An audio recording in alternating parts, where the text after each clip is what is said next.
Assalamualaikum warahmatullahi wabarakatuh. Selamat siang teman-teman Oke Automotive Channel. Siang hari ini teman-teman, di belakang saya ada Vario 150 ya. Nah, jadi ini permasalahannya, keluhan yang punya motor ya, keluhan ownernya itu kadang di sekitar 80 km larinya ya teman-teman, itu ternyata dia drop powernya. Jadi pas dia gas ngebut nih, langsung turun dia. Tapi tadi pas saya tes ini aman-aman aja sih ya. Berarti dia penyakitnya itu datang-datangan teman-teman. Artinya kambuhan lah gitu ya. Jadi kadang di saat dia mungkin error ya seperti itu. Tapi di saat tidak error ya aman saja begitu ya. Tapi saya perhatikan di saat saya gas di tempat, kalau saya gas spontan ternyata bisa dia sampai sekitar 115 lah ya. Tapi kalau saya di gas pelan santai itu sekitar 100, mentok 100. Ya, jadi di sini sih perkiraan saya di sensor TP ya teman-teman. Nanti kita lakukan penyetelan atau ya kita akali lah ya, sementara lakukan penggantian karena memang saya tes tadi juga masih enak larinya. Terus masalahnya juga di bagian tanda overheat atau tanda suhu ya. Ini kemungkinan, tapi saya tes tadi, saya cek tadi ternyata air radiatornya itu nggak ada teman-teman, atau sangat sedikit ya. Udah saya tambahin dan saya tes aman. Tapi jadi di sini ada dua sih teman-teman. Ada beberapa penyebab ya, yang power yang ngedrop itu di saat kita ngegas misalnya, atau gas spontan. Ada juga yang bisa kita ngegas langsung turun, atau di saat kita ngebut nanti di 80 km atau sekitar 90-an kilo langsung drop juga powernya. Itu sama juga, itu biasanya di sensor TP ya teman-teman. Tapi cara saya biasanya di sini teman-teman, kita servis ya. Pertama kita lakukan servis throttle body teman-teman. Kedua kita lakukan pembersihan busi. Jadi kalau dia terlalu jelek misalnya ya kita ganti businya ya. Lalu tutup busi atau cop businya kita lihat juga. Kadang kalau ada karatan itu biasanya di motor injeksi sangat berpengaruh. Kalau sudah karatan ya sebaiknya diganti, karena itu juga berpengaruh nanti ke lari motor. Nah, dan tentunya tekanan full pump itu ya kita lihat. Nah, di sini nanti kita cek apakah masih bagus atau gimana ya. Oke, kalau gitu langsung saja kita eksekusi motornya teman-teman. Ya, kita bongkar throttle body. Tapi nanti saya akan perlihatkan sebelum kita bongkar throttle body, kita harus periksa juga ISC-nya ya teman-teman. Ada idle screw control. Nah, kita lihat kalau memang ISC-nya terlalu kotor, kemungkinan di dalam throttle body itu juga sangat kotor ya teman-teman. Nah, ya dengan juga kita lakukan pembersihan injektor. Oke teman-teman, langsung kita ke motornya ya. Oke teman-teman, jadi di sini sudah saya fokuskan kamera ke bagian throttle body. Tentunya sebelum kita buka throttle body ya teman-teman, harus kita periksa ISC ya. Jadi yang ini ISC atau idle screw control, atau penyetel langsam lah kita bilang begitu ya teman-teman. Yang ini coba Sab buka, yang ini yang hitam.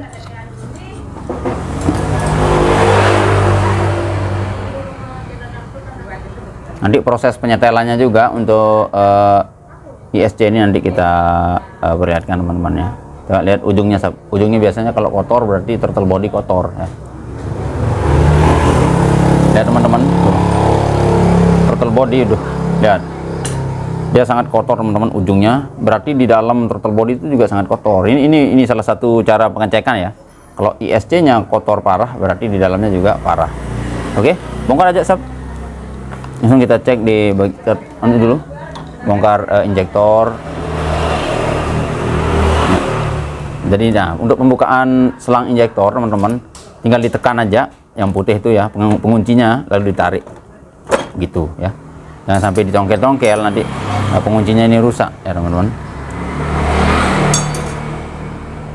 Di belakang kayaknya kuncinya ya, tarik. Oke, nah gitu.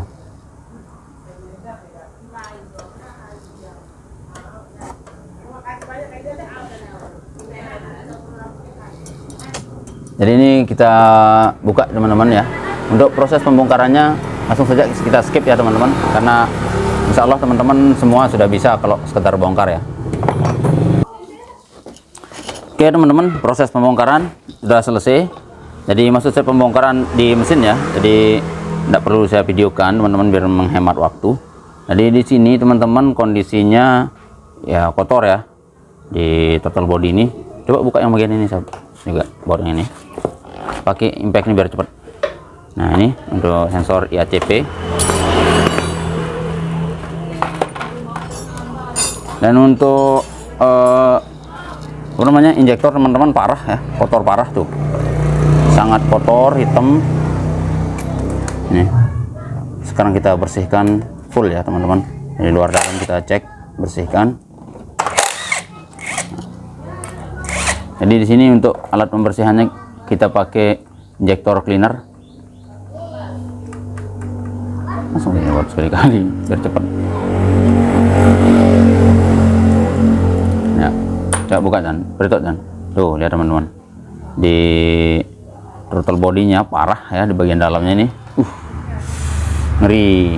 Udah semprot dah nih, kita bersihin dulu baru kita cek ke bersihin dulu sob. Jadi untuk pembersihan ini teman-teman tinggal disemprot aja ya menggunakan injektor cleaner atau karbu cleaner begitu ya. Jadi di sini gitu ya, nah baru nah, jadi ada dua yang biasa kita pakai ya teman-teman ya, karbu cleaner atau injektor cleaner, bukan promosi ya, cuman ini yang sering saya pakai ya. Jadi pertama itu dari Aspira, itu cukup bagus menurut saya, cepat bersihnya. Jadi kita tidak butuh banyak, tidak harus habis satu botol teman-teman ya, yang besar itu. Tapi kalau yang kecil sih habis itu. Nah terus, nah ini yang kita pakai di sini juga adalah yang merek 2B ya teman-teman. Tapi yang tutupnya warna ini, ya teman-teman. Ya ada yang warna biru juga, tapi menurut saya itu kurang cepat bersih ya. Kalau yang warna kuning teman-teman, ini lebih cepat bersih ya. Oke dah sob. Oke. Makasih ya. Oke. Oke, bersihin dah. Semprot dah lubang-lubang. Langsung ke dalam-dalamnya deh. Nah. Sob, biar lebih lama, biar lebih cepat, biar lebih bersih. Ya. Atas nanti ya. Oke. Lubang-lubangnya. Wah betul. Yang di ya, oke. Jadi saya perek mata deh. Kita makan lubang-lubang sama. Tuh teman-teman. Jadi kalau untuk yang merek 2B yang kuning tutupnya ini, menurut saya cepat juga bersihnya, hampir mirip sama merek Aspira ya. Nih. Jadi kalau yang biru itu kurang sih menurut saya, walaupun 2B juga mereknya ya. Jalur lubang-lubang sob, jalur lubang jangan lupa disemprot lebih lama biar lebih bersih. Stop dulu, lihat koinnya ya, bagian dalam itu satu dapetan listrik. Lubang-lubang udah ya. Terus di bagian manipol sob,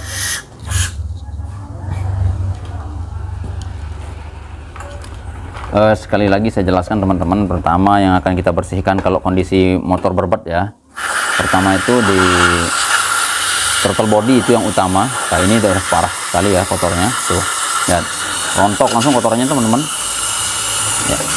Lihat yang ini, bahkan ini tanpa pakai kuas pun, tanpa pakai sikat gigi. Biasanya kalau yang lubang-lubang manipol kita pakai sikat gigi bekas ya, ini kadang kita tanpa sikat gigi pun bersih kalau udah pakai carbon cleaner atau karbu cleaner atau injektor cleaner teman-teman ya. Oke, yang ini juga deh. Udah tebal sekali sih teman-teman. Ya pertama throttle body yang kita bersihkan, itu yang pertama yang saya bilang wajib lah teman-teman ya. Kedua itu injektor, ketiga itu busi dan tutup businya, keempat itu filter teman-teman, filter udara. Karena itu memang kalau walaupun udah bersih itu ini, tapi kalau filternya belum bersih itu juga akan tetap terasa seperti belum dibersihkan teman-teman ya. Nah itu bisa dibantu pakai bensin juga teman-teman, untuk yang di luar-luarnya bisa. Misalnya teman mau menghemat gitu ya, bisa pakai bensin. Tapi kalau bagian lubang-lubang dalam saya sarankan harus pakai carbon cleaner ataupun injektor cleaner. Saya cek karbu sob. Tuh lihat teman-teman, Masya Allah bersih kan, bersih teman-teman. Bagian dalamnya, luarnya juga kan kita bersihkan sekarang biar kinclong ya. Tuh, ini tangan saya yang kotor ya, bukan tapi tetap sekarang akan dibersihkan biar sampai mentereng. Injektornya bisa sob. Nah ini deh injektornya yang lebih utama juga. Jadi yang ini kalau teknik kita di sini ya teman-teman, ini kita buka dulu. Kita buka, terus kita bersihkan di bagian filternya, kita semprot teman-teman. Seandainya kita ragu-ragu mau ganti filter, ganti juga bisa, filter injektor. Tapi kita bersihkan aja juga bisa ya teman-teman. Kita semprot, buka di bagian ini. Nanti kita semprot juga pakai, kita aliri strum ya teman-teman, atau daya aki biar lebih bersih di dalamnya. Ini hanya untuk membersihkan filter sih. Buka. Sobeng min.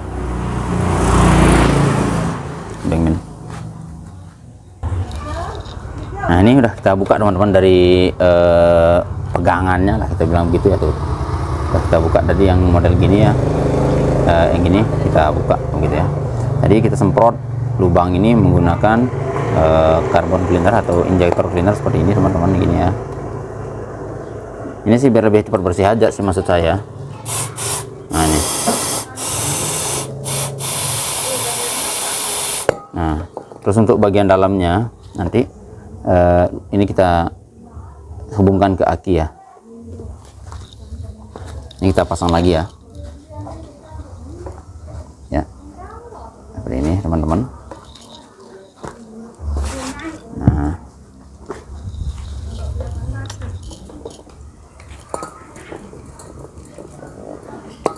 nama selang tuh ya.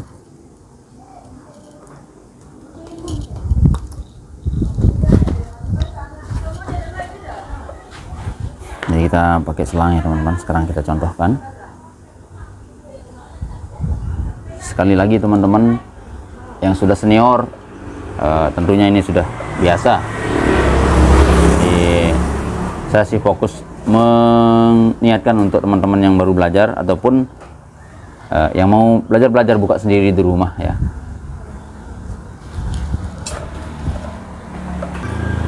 Oke teman-teman, jadi proses seperti ini ya. Selang kita sambung ke injektor cleaner. Ini kita ikat ya teman-teman, pakai kawat. Ini saya pakai kawat bekas kawat sepul ya, bisa pakai macam-macam lah, mana-mana yang penting bisa terikat. Ini kita khawatirkan nanti di saat kita lakukan pembersihan dia terlepas begitu ya. Sama juga yang di injektor juga sama ya teman-teman. Oke, sekarang kita pakai kabel ini teman-teman. Kita pakai 2 kabel. Ini kita pasang ke injektor, pasang sap. Dan kita hubungkan ke aki ya teman-teman.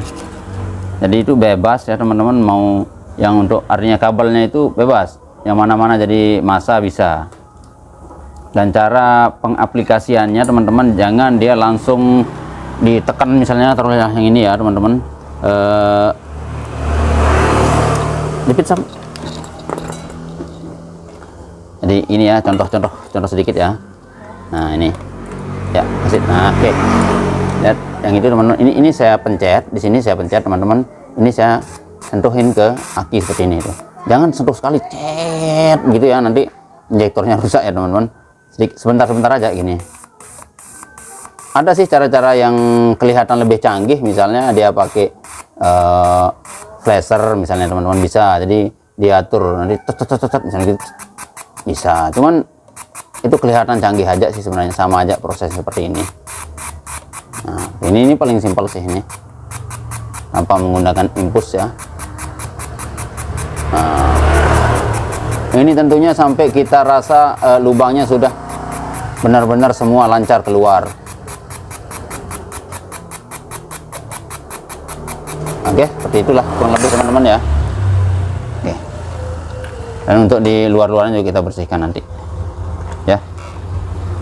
Kita lanjut ke bagian pembersihan filter ya. Lanjut, sudah bersihan Joseph. Bersihkan bagian luar-luarnya juga untuk throttle body. Di sini untuk filter teman-teman, tentu ya kita buka filternya, kita cek busi ya teman-teman. Sekarang saya buka dulu ya. Oke teman-teman, setelah saya buka filter udara ya teman-teman, ini ternyata ini adalah penyebab utama teman-teman ya. Lihat tuh, parah kan? Ini parah, pokoknya ini terlalu parah nih, terlalu banyak debu. Sekarang kita lihat ya, ini tuh, lihat. Tapi teman-teman, kalau sudah terlalu parah seperti ini ya, sebaiknya sih diganti. Walaupun kadang kalau yang terlalu sedikit debunya, kadang di bengkel sih saya bersihkan. Tapi kalau sudah terlalu parah kayak ini, ya sebaiknya diganti. Ini adalah penyebab utama macetnya motor, atau kayak tadi itu teman-teman, yang saya jelasin di awal. Di saat kita gas spontan, kadang itu motor tidak mau ngebut ya teman-teman, atau powernya tidak mau naik. Ini dah penyebabnya nih, filter yang terlalu parah kotor seperti ini ya. Ini jadi solusinya teman-teman, kalau yang ini ya, kalau udah terlalu parah kayak gini, ini kita ganti dah ini ya, kita ganti yang baru. Karena kalau debunya sedikit ya bisa kita bersihkan lah ya teman-teman, untuk menghemat. Tapi ini harus kita ganti. Barunya juga sekitar 60 ribuan lah di sini, atau 65. Oke, yang ini teman-teman untuk TB ya, untuk throttle body ini udah kita bersihkan ya. Yang ini lihat tuh, udah bersih sekarang ya. Dan untuk sensor TP, tentunya tadi di awal itu perkiraan saya antara sensor TP, busi, filter begitu ya. Ternyata di sini udah ketemu dia, yaitu di filter yang terlalu kotor. Nah, jadi di sini untuk TP tentu tinggal kita pasang aja seperti ini teman-teman. Ini ya, ini hadap depan ya teman-teman, seperti ini tuh. Tapi kalau pemasangan sensor TP, teman-teman perlu lihat ya. Nih ada o-ring di sini ya, ada o-ring. Jangan sampai terlupa ya, biar nanti mungkin pas cuci motor atau apa air tidak masuk ke dalam ya. Oke, harapnya seperti ini, gitu ya. Dan ini nanti untuk sensor IACP ini teman-teman, ada kadang dulu waktu baru-baru ngebengkel itu kita masangnya gini, terbalik ya, gini teman-teman. Tapi ingat, kalau sensor TP hadap sini berarti IACP juga hadap sini, gitu ya teman-teman tuh. Tuh ya. Dan posisinya di sini lihat nih, ada per di dalam tuh. Lihat pernya di dalam. Tuh ya. Ini, dan juga ada o-ring, jangan lupa ada o-ring juga sama. Masangnya juga seperti ini ya. Oke, sekarang kita pasang ini di motornya ya teman-teman. Dan untuk penyetelan ISC atau idle screw control seperti ini teman-teman, nanti kita perhatikan di atas ya. Ini kita pasang sampai mentok dulu ya di sini ya. Nih, pasang sampai mentok dulu.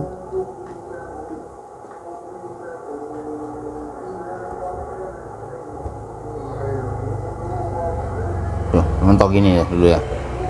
Terus ini kita pasang di mesinnya. Oke. Tentu di sini busi juga kita bersihin ya sekarang. Oke, cap pasang dah.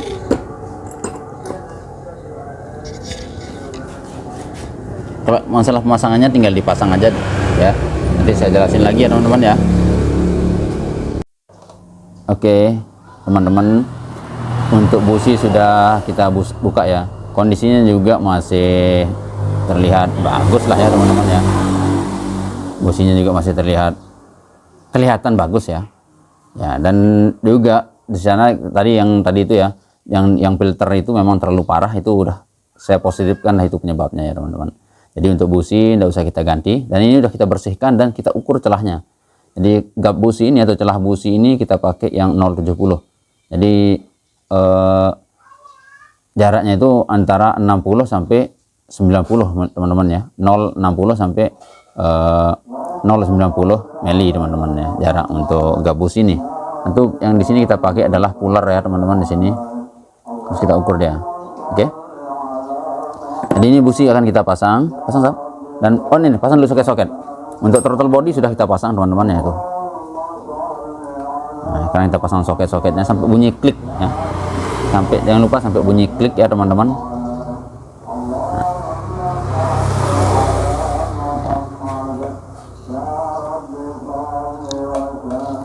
Dan kalau udah kita pasang ini ya teman-teman, walaupun filternya belum kita pasangkan, bisa kita tes motornya ya. Tuh, bunyi klik seperti itu ya. Oke.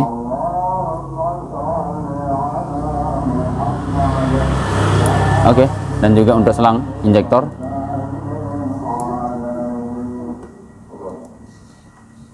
Ditekan sedikit ya, saat yang putih itu. Ditekan sedikit sambil didorong pelan-pelan.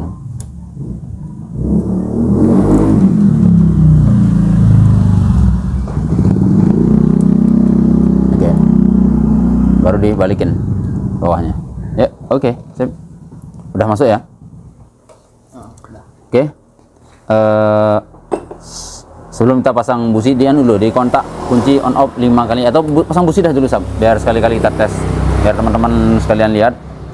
Pasangin busi itu, ini udah kita bersihkan businya teman-teman ya. Biasanya sih di sini saya pakai kunci busi yang model begini ya teman-teman, biar bisa bolak-balik, artinya di tempat sempit juga bisa kita pakai ya.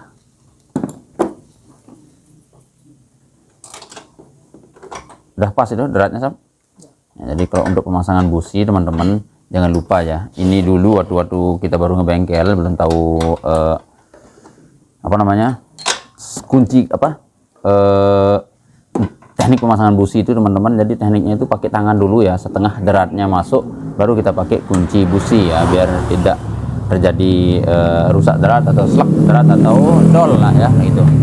Kunci kontak on off 5 kali teman-teman ya, prosesnya 5 kali ya.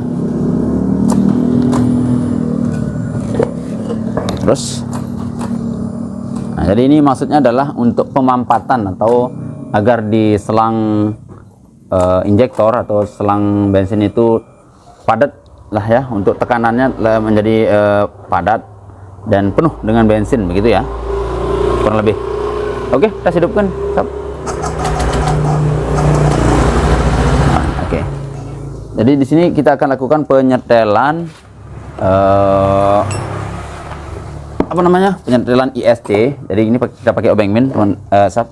Kita lihatkan teman-teman ya, biar gampangnya seperti apa. Nah, jadi untuk penyetelan ini teman-teman, ini tidak langsam ya, ini tidak langsam. Nah tuh, dia akan mati sendiri. Jadi di sini teman-teman saya gunakan, lalu Sob, matikan dulu. Di sini saya akan gunakan teman-teman 2 putaran ya, 2 putaran. Jadi sama seperti motor-motor Honda yang tidak injeksi ya teman-teman, artinya cara menghitungnya atau cara menyetelnya seperti ini ya. Ini garis yang seperti ini teman-teman, nanti ujung yang di sini atau ujung di sini akan kembali ke sini, itu kita hitung 1 ya teman-teman. Misalnya di sini ini ya, ingat ujung yang di sini kita putar, misalnya putar akan balik lagi ke sini, itu kita hitung 1 putaran ya. Jadi di sini saya pakai 2 putaran ya. Ini lihat teman-teman. Oke, 2 putaran. Coba tes Sob.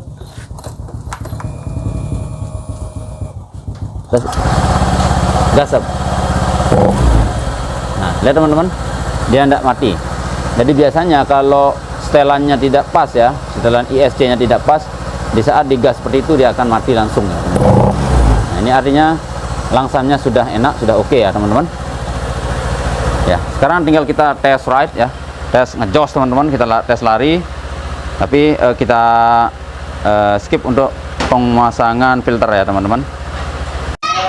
Oke teman-teman, untuk pemasangan part-partnya termasuk throttle body, sensor-sensor juga sudah ya, dan juga sudah kita lakukan reset teman-teman, lakukan reset step 1, 2, 3 ya, yaitu reset ECM, reset TP, dan setting mode sudah kita lakukan. Dan sekarang tinggal kita test ride ya. Jadi kalau teman-teman yang bilang kenapa tidak divideokan proses resetnya, banyak di playlist kami ya, yaitu cara reset manual motor Honda ya, cara reset manual sistem injeksi di motor Honda teman-teman. Cari aja di sana nanti ya. Oke, sekarang tinggal dites bagaimana responnya, larinya seperti apa. Tes up.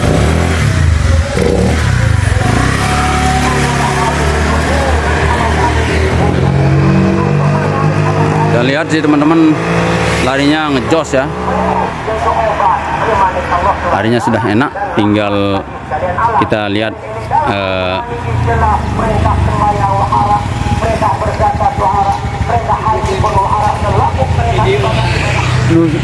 ngetes nih.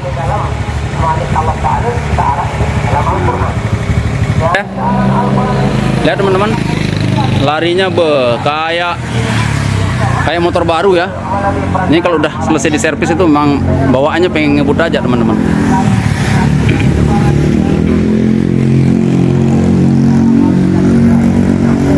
Gimana? Oke teman-teman, kalau sudah mekanik bilang oke, berarti sudah servisan kita bilang oke ya. Semoga bermanfaat ya teman-teman.